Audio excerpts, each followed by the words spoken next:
So many international companies ask me, can their procurement manager, human rights manager, or sustainability manager come along during supplier assessments in India, which could be related to human rights or environment?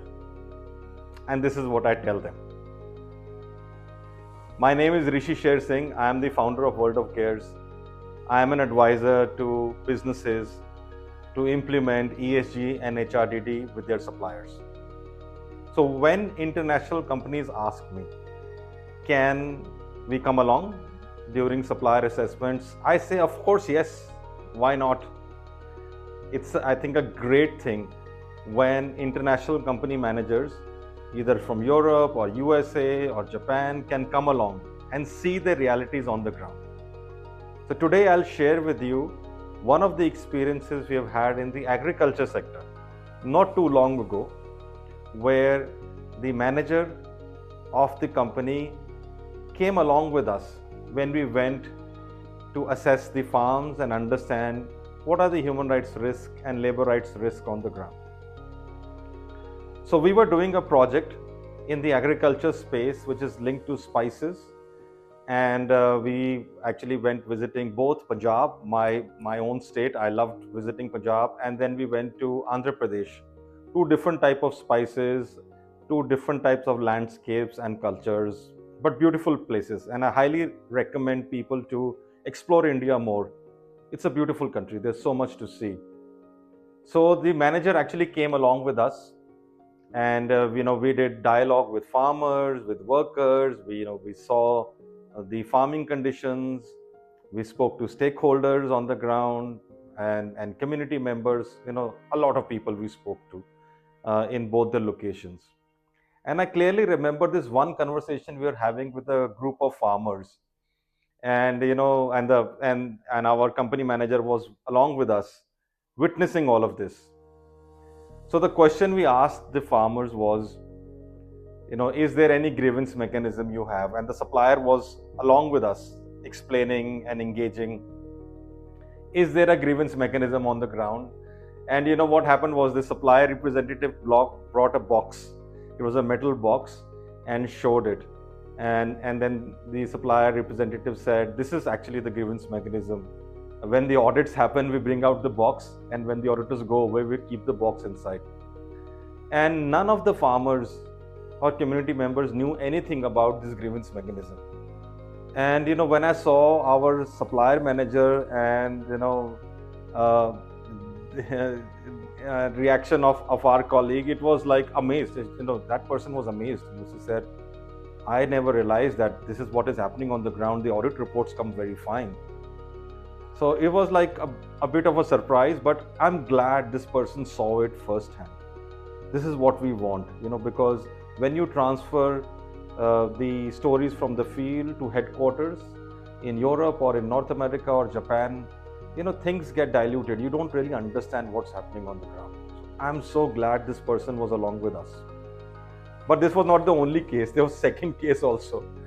Then, I asked another question which was regarding PPE, personal protective equipment. And again, farmers were very confused. They were like, why are we asking this question? And the supplier representative brought out two gum boots, the rubber boots used by farmers, and showed it to us. They looked very new. It looked like they just came out of the box. But that was not the surprising thing about those shoes. When I held those shoes and I tried wearing them, they were very heavy shoes. I think at least 2 to 3 kgs each. Very heavy shoes, overly built shoes. And I was really surprised, how can somebody really wear this?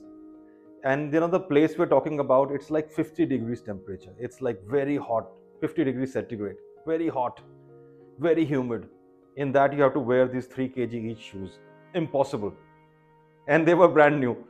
Again, when I looked at our manager from the company, person was very, very surprised and shocked. This is totally impossible to wear. When I showed those shoes to the farmers, they were like surprised. They said they've never seen these shoes. They never wear it.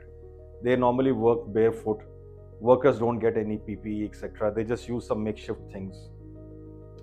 And I think the real lesson from value of all of this is not the gaps, but the companies observing those gaps in real time and understanding what happens on the ground.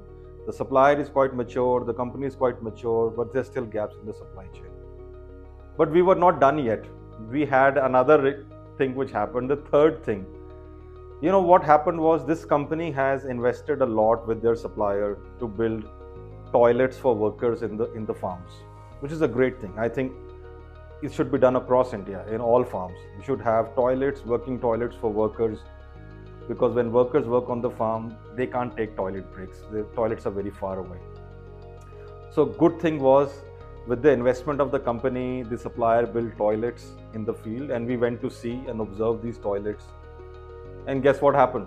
When we saw these toilets, they were like good looking sheds, some toilets made in the farm, but there was no water and there was no sanitation facility, there was no soap. Basically, these toilets were non-functional. They were just there. And when I asked the supplier, why have you built toilets which are non-functional? They said it's an audit requirement. So we need to do this because it is important for our business. So we just build these toilets. Nobody uses it. There's no water in it. And then I realized that, how much time it takes to, bring change on the ground, especially in farming communities and in, rights holder places where large companies operate. Again, our company manager saw this, was very surprised with what was happening. I remember our colleagues' first reaction was, where did all the money go? Where did our money go? Like, we spent so much and this is just like some makeshift toilet which don't work. But the good thing was that we enabled to see the realities on the ground, not to bring out the weaknesses of the supply chain, but to see what we can do to make things better for the people on the ground. So thankfully, that's what the company did. We had a good open discussion, the company, supplier, ourselves.